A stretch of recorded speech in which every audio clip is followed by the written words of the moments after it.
Okay, we are going to start the Maximum Ride series. This is the first in the series, The Angel Experiment. It's by James Patterson. And we will do probably 5 or more chapters per video, as each chapter is only a couple of pages long. However, there are no illustrations. This is your typical just chapter book with no pictures. So enjoy the black screen and the story, or whatever I tend to get on camera.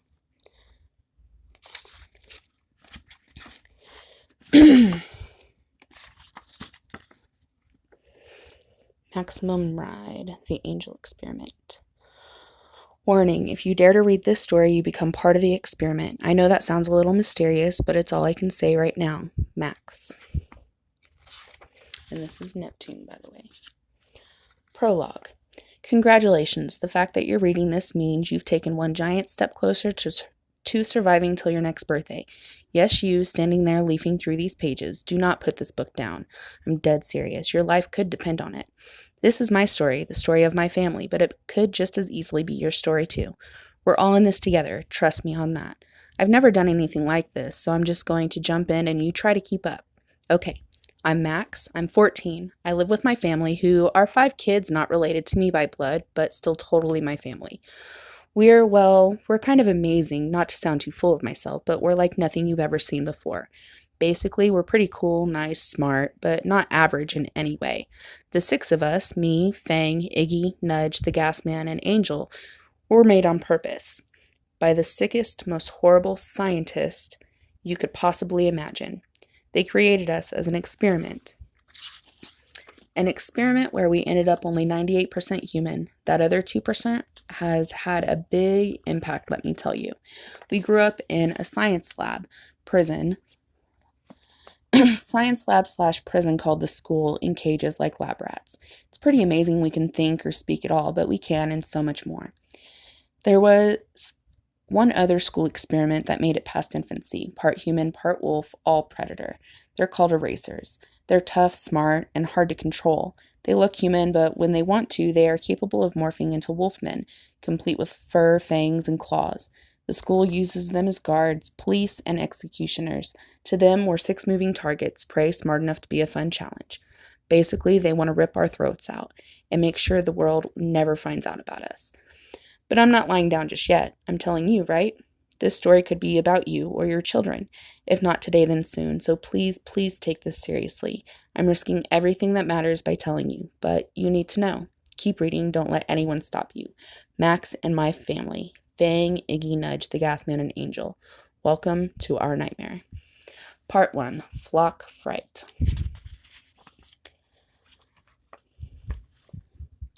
The funny thing about facing imminent death is that it really snaps everything else into perspective. Take right now, for instance. Run, come on, run. You know you can do it. I gulped deep lungfuls of air. My brain was on hyperdrive. I was racing for my life. My one goal was to escape. Nothing else mattered. My arms being scratched to ribbons by a briar I'd run through? No biggie. My bare feet hitting every sharp rock, rough root, pointed stick? Not a problem. My lungs aching for air? I could deal. As long as I could put as much distance as possible between me and the erasers. Yeah, erasers, mutants, half men, half wolves. Usually armed, always bloodthirsty. Right now, they were after me. See? That snaps everything into perspective. Run. You're faster than they are. You can outrun anyone. I'd never been this far from the school before. I was totally lost. Still, my arms pumped by my sides. My feet crashed through the underbrush. My eyes scanned ahead anxiously through the half-light. I could outrun them. I could find a clearing with enough space for me to... Oh no. The unearthly baying of bloodhounds on the scent wailed through the trees, and I felt sick.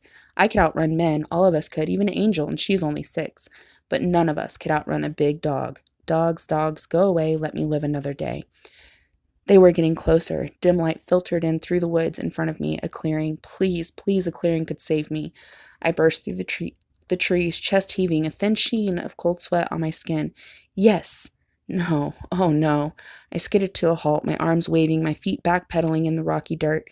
It wasn't a clearing. In front of me was a cliff, a sheer face of rock that dropped to an unseeable floor hundreds of feet below.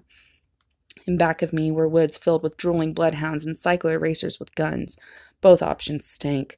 The dogs were yelping excitedly. They'd found their prey. Moi. I looked over the deadly drop. There was no choice, really. If you were me, you'd have done the same thing.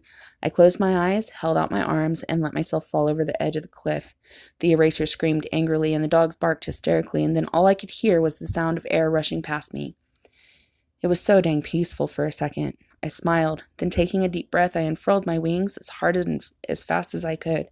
13 feet across, pale tan with white streaks and some freckly-looking brown spots. They caught the air, and I was suddenly yanked upward, hard as if a parachute had just opened. Yow! Note to self, no sudden unfurling. Wincing, I pushed downward with all my strength, then pulled my wings up, then pushed downward again. Oh my God, I was flying, just like I'd always dreamed. The cliff floor, draped in shadow, receded beneath me. I laughed and surged upward, feeling the pull of my muscles, the air whistling through the secondary feathers, the breeze drying the sweat on my face. I soared up past the cliff edge, past the startled hounds and the furious erasers. One of them, hairy-faced, fangs dripping, raised his gun. A red dot of light appeared on my torn nightgown. Not today, you jerk, I thought, veering sharply west, so the sun would be in his hate-crazed eyes. I'm not going to die today. I jolted upright in bed, gasping, my hand over my heart. I couldn't help checking my nightgown. No red laser dot, no bullet holes. I fell back on my bed, limp with relief. Geez, I hated that dream. It was always the same, running away from the school, being chased by erasers and dogs, me falling off a cliff, then suddenly, whoosh, wings flying, escaping. I always woke up feeling a second away from death. Note to self, give subconscious a pep talk. About better dreams.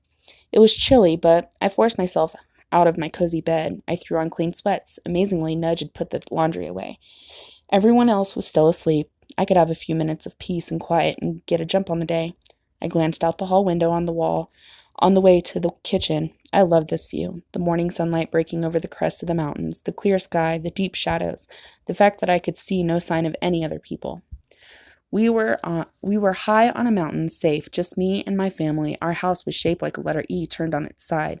The bars of the E were cantilevered on stilts out over a steep canyon, so if I looked out a window, I felt like I was floating. On a cool scale from 1 to 10, this house was an easy 15. Here, my family and I could be ourselves. Here, we could live free. I mean, literally free, as in not in cages. Long story, more on that later.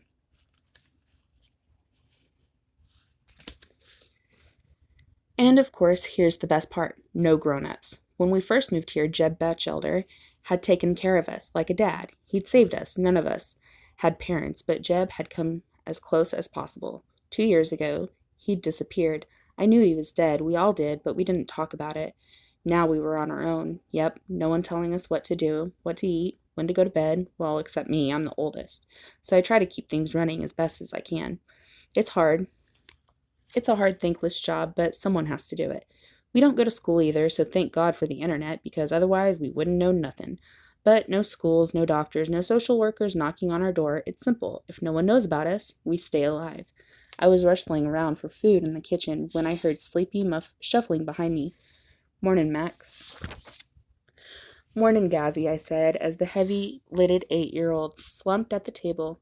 I rubbed his back and dropped a kiss on his head. He'd been the gas man ever since he was a baby. What can I say? The child has something funky with his digestive system. A word to the wise, stay upwind. The gas man blinked up at me, his gorgeous blue eyes round and trusting. What's for breakfast? He asked, sitting up. His fine blonde hair stuck up all over his head, reminding me of a fledgling's downy feathers. It's a surprise, I said, since I had no idea. I'll pour juice, the gas man offered, and my heart swelled. He was a sweet, sweet kid, and so was his little sister. He and 6-year-old Angel were the only blood siblings among us. But we were all a family anyway. Soon Iggy, tall and pale, slouched into the kitchen, eyes closed. He fell onto our beat-up couch with perfect aim. The only time he has trouble being blind is when one of us forgets and moves furniture or something. Hey, Ig, rise and shine, I said. Bite me, he mumbled sleepily. Fine, I said, miss breakfast. I was looking in the fridge with naive hope maybe the food fairies had come. When the back of my neck prickled, I straightened quickly and spun around. Will you quit that? I said. Fang always appeared silently like that, out of nowhere, like a dark shadow come to life. He regarded me calmly, dressed and alert, his dark, overlong hair brushed back. He was 4 months younger than me, but already 4 inches taller. Quit what? He asked calmly. Breathing? I rolled my eyes. You know what. With a grunt, Iggy staggered upright. I'll make eggs, he announced.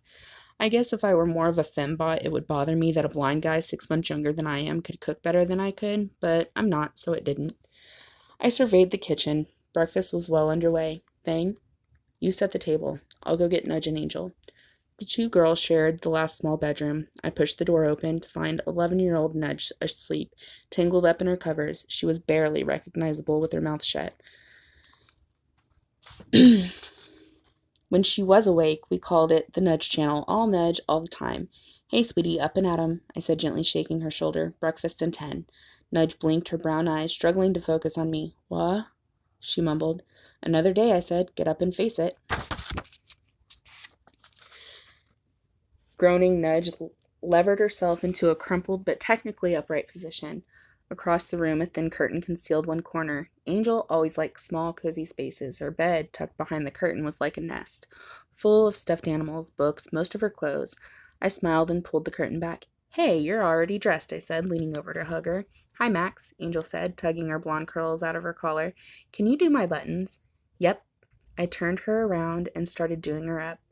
I had never told the others, but I just loved Angel. Maybe because I'd been taking care of her practically since she was a baby. Maybe because she was just so incredibly sweet and loving herself. Maybe because I'm like your little girl, said Angel, turning round to look at me. But don't worry, Max, I won't tell anybody.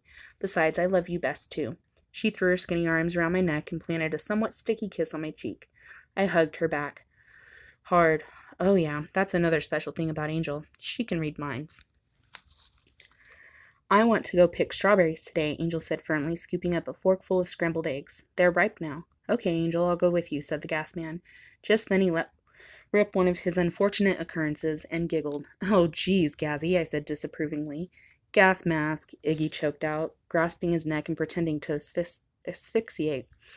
I'm done, Fang said, getting up quickly and taking his plate to the sink. Sorry, the gas man said automatically, but he kept eating. Yeah, Angel, said Nudge, I think the fresh air would do us all good. I'll go too. We'll all go, I said. Outside it was beautiful, clear and cloudless, with the first real heat of May. We carried buckets and baskets as Angel led us to a huge patch of wild strawberries. She held my hand. If you make cake, I can make strawberry shortcake, she said happily. Yeah, that'll be the day, when Max makes a cake, I heard Iggy say. I'll make it, Angel. I whirled. Oh, thank you, I exclaimed. Okay, I'm not a fabulous cook, but I can still kick your butt, and don't you forget it. Iggy was laughing, holding up his hands in denial. Nudge was trying not to laugh, even Fang was grinning, and the gas man looked mischievous. Was that you? I asked Gazzy. He grinned and shrugged, trying not to look too pleased with himself. The gas man had been about 3 when I realized he could mimic just about any sound or voice. I'd lost count of how many times Iggy and Fang had almost come to blows over stuff Gazzy had said in their voices. It was a dark gift, and he wielded it happily. It was just another weird ability. Most of us had them. Whatever they sure made life more interesting. Next to me, Angel froze and screamed. Startled, I stared down at her, and in the next second men with wolfish muzzles, huge canines, and reddish glinting eyes dropped out of the sky like spiders, erasers, and it wasn't a dream.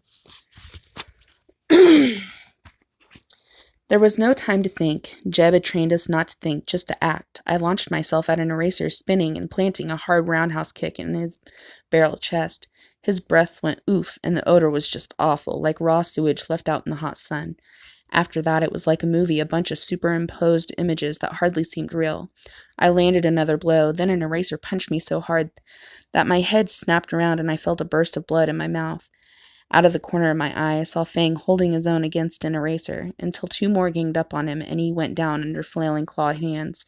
Iggy was still upright, but one eye was already swelling shut. Beyond shock, I scrambled to my feet, then saw the gas man out cold, lying face down on the ground.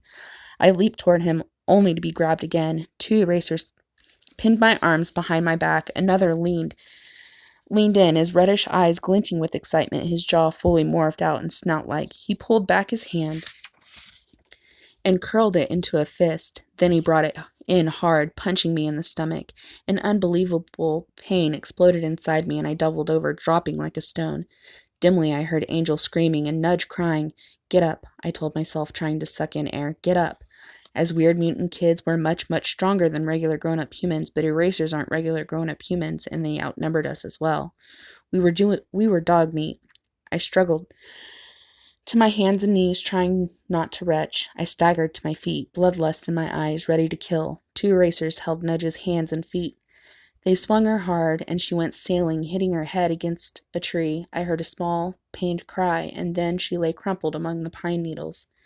With a hoarse, blood-muffled shout, I ran up and clapped my cupped palms round an eraser's furry ears. He shrieked as his eardrums popped, and he fell to his knees. "Max!" Angel screamed, high-pitched and terrified, and I spun around. An eraser had her by the arms, and I raced forward, jumping over Iggy, who now lay unconscious. Two erasers fell on me, knocking me down, one pressing a heavy knee into my chest. I wheezed and struggled, and one of them cuffed my face hard, his ragged claws digging deep welts in my cheek. Dizzily, I fell back, the two erasers pinning me, and with uncomprehending horror, I saw three other erasers stuffing Angel, my baby, into a rough sack. She was crying and screaming, and one of them hit her. Frantically struggling, I tried to scream, but could make only a hoarse choke cry. "Get off me, you stupid freaking," I choked, but I was slammed back again. An eraser leaned over me, smiling horribly. "Max," he said, and my stomach clenched. Did I know him? "Good to see you again," he went on conversationally. "You look like crap. You always acted so much better than everyone else, so this cheers me up." "Who are you?" I gasped, feeling cold at the center of my being. The eraser grinned, his long, sharp teeth barely fitting in his jaw. "You don't recognize me. I guess I've grown some." My eyes went wide with sudden horrified recognition. "Ari?" I whispered, and he laughed like a mad person. Then he stood up. I saw his huge black boot come at my head, felt my head jerk to one side, and everything went black. My last thought was disbelief. Ari was Jeb's son. They'd made him into an eraser. He was 7 years old.